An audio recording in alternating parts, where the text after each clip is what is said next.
சில குட்டீஸ், இன்றைக்கி எங்கள் அம்மா எனக்கு ரொம்ப பிடிச்ச எள்ளு சாதம் தான் பண்ண போகிறாங்க. அதை நம்ம எப்படி பண்ணுறதுன்னு வாங்க பார்த்துடலாம்.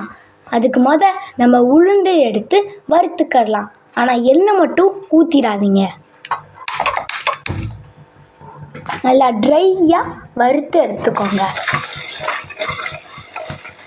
வறுத்துக்கிட்டே இருக்கணும். இந்த பொடி தோசைக்கும் இட்லிக்கும் தொட்டு சாப்பிடும்போது சூப்பராக இருக்கும் ஃப்ரெண்ட்ஸ். நல்லா வறுத்து எடுத்துக்கோங்க. நல்லா கோல்டன் ப்ரௌனில் வரணும். அவ்வளோ அளவுக்கு நல்லா வறுத்து எடுத்துக்கோங்க. சேர்க்க போகிறது எள்ளு தான். இப்போது இந்த எள்ளில் கால்சியம் சத்தும் இரும்பு சத்தும் இருக்குது. அதனால் அம்மா செஞ்சு தரும்போது மறக்காமல் சாப்பிட்றணும். இப்போ பார்த்தீங்கன்னா இந்த உளுந்து நல்லா கோல்டன் ப்ரௌனில் வந்துருச்சு. இப்போ நம்ம எள்ளை ஆட் பண்ணிக்கலாம். இதையும் நல்லா வறுத்து எடுத்துக்கோங்க.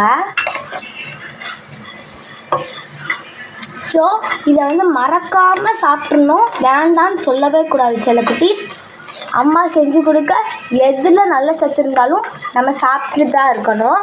அடுத்ததாக நம்ம சேர்க்க போகிறது பார்த்திங்கன்னா வத்தல்.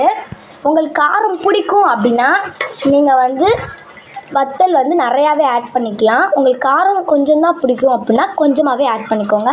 நாங்கள் ஒரு 12 வத்தல் ஆட் பண்ணிக்கிறோம். எனக்கு காரம் ரொம்ப பிடிக்கும். இப்போ நம்ம ஆட் பண்ணலாம்.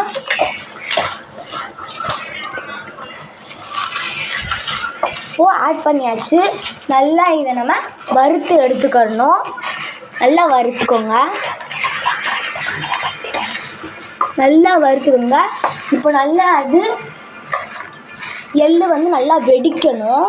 வெடிக்கிற அளவுக்கு நல்லா வறுத்துக்கோங்க. இப்போ நம்ம கருவேப்பிலை போடலாம்.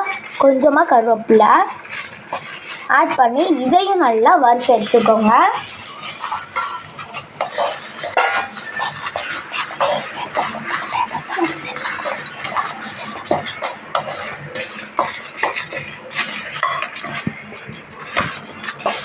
நெக்ஸ்ட்டு நம்ம ஒரு ஸ்பெஷலான ஒன்றை ஆட் பண்ண போகிறோம் சில குட்டீஸ்.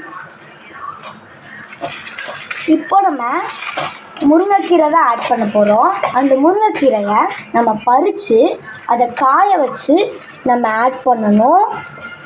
மறக்காமல் காய வச்சுருங்க சில குட்டீஸ். இப்போ போட்டுடலாம். இதையும் போட்டு நல்லா வறுத்து எடுத்துக்கோங்க சில குட்டீஸ்.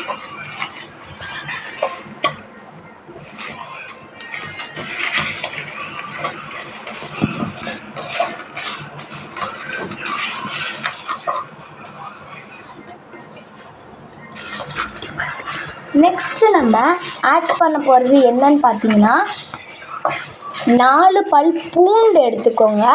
இதை நம்ம இதோடு சேர்த்து நல்லா வறுத்துக்கலாம். நல்லா வறுத்து எடுத்துக்கோங்க சில குட்டீஸ். நல்லா வறுக்கணும். எள்ளு வெடிக்கணும். அதளவுக்கு நல்லா வறுத்து எடுத்துக்கோங்க.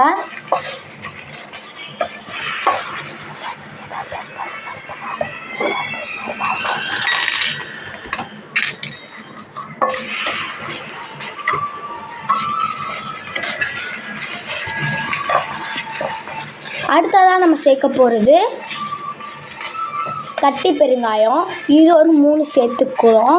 சேர்த்து நல்லா வறுத்துக்கோங்க. இது ரொம்ப ரொம்ப சத்தானது.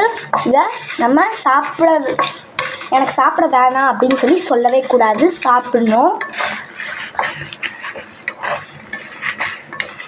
நல்லா வறுத்து எடுத்துக்கோங்க.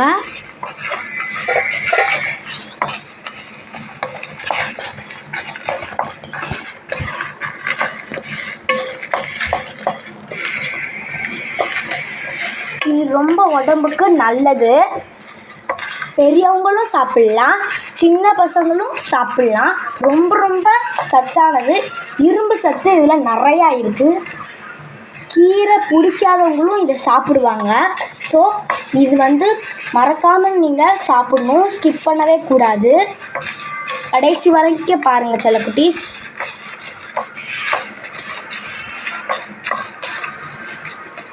இப்போ நல்லா வறுபட்டுருச்சு.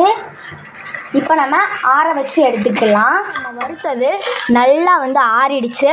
ஸோ இப்போ நம்ம போட்டு அரைச்சி எடுத்துக்கலாம் ஃப்ரெண்ட்ஸ். அளவுக்கு கல்லுப்பு சேர்த்துக்கோங்க ஃப்ரெண்ட்ஸ்.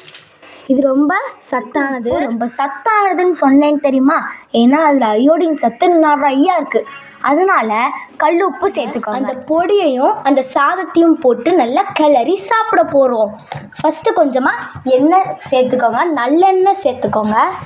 இப்போது அந்த எண்ணெய் நல்லா சூடானோடனே கடுகு கொஞ்சமாக சேர்த்துக்கோங்க. அது நல்லா பொரிஞ்சு வெடிக்கணும். அப்படின்னா தான் சாதம் நல்லாயிருக்கும். நெக்ஸ்ட் நம்ம ஆட் பண்ண போகிறது கடலப்பருப்பு கொஞ்சமாக ஆட் பண்ணிக்கோங்க. நெக்ஸ்ட்டு வத்தல் கொஞ்சமும் கருவேப்பிலையும் போட்டு நல்லா வறுத்து எடுத்துக்கோங்க. நல்லா பொரியணும். இப்போ பொடியை ஆட் பண்ணிக்கலாம். போட்டு நல்லா மிக்ஸ் பண்ணுங்கள். நெக்ஸ்ட்டு நம்ம ஆட் பண்ண போகிறது சாதம். நல்லா சாதத்தை போட்டு நல்லா கிளறி விடுங்க. பொடியும் சாதமும் நல்லா மிக்ஸ் ஆகணும். மிக்ஸ் பண்ணிகிட்டே இருக்கணும்.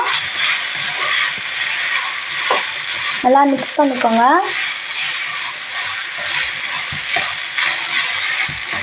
இந்த சாதத்தை சின்னவங்க முதற்கொண்டு பெரியவங்க வரைக்கும் சாப்பிட்லாம். ஸோ மறக்காமல் சாப்பிடுங்க ஃப்ரெண்ட்ஸ். நம்ம சேனலுக்கு மறக்காமல் லைஃப் டிப்ஸ் சேனலுக்கு சப்ஸ்கிரைபும் லைக்கும் பண்ணிடுங்க ஃப்ரெண்ட்ஸ். இப்போ நம்ம இதை நல்லா மிக்ஸ் பண்ணி எடுத்துக்கலாம்.